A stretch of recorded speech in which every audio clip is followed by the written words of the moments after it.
Our proverb for the day says, and I quote, that God says its kids will not inherit its enemies.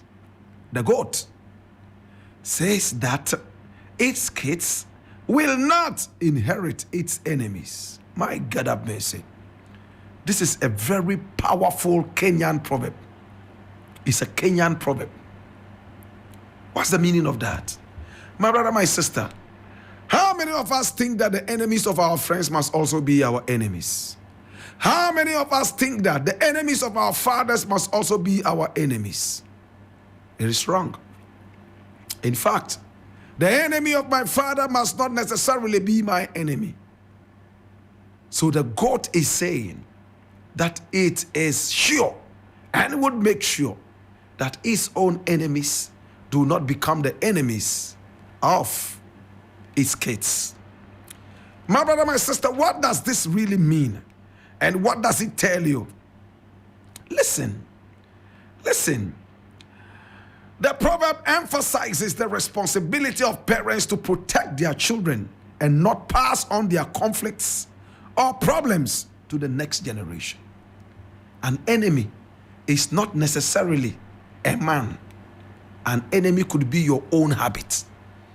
If you are drinking apeteshi and smoking cigarette and gambling night and day, these are your enemies. Do not let your children inherit that. That is what we're talking about. The God says that its enemies will never be the enemies of its kids. That is what today's proverb is talking about. What are the enemies of my father? Over drinking, maybe smoking tobacco, bonto. What are the enemies of my mother?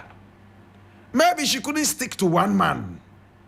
And in the night, she would hide and sneak out, go and get one round and come back and sleep as if nothing had happened. My brother, my sister, what is the enemy of my father? Maybe my father was a thief. Oyewi. So what do? You make sure that you don't transfer the thievery genes to your children. How do you do that? You curtail that habit.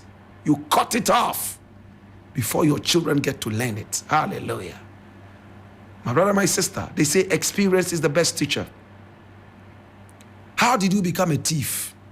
Maybe your father did some things which you saw, which encouraged you to be a thief. So how do you stop your own children from inheriting that same habit? This is the African history class, and it's been the proverb of the day. And the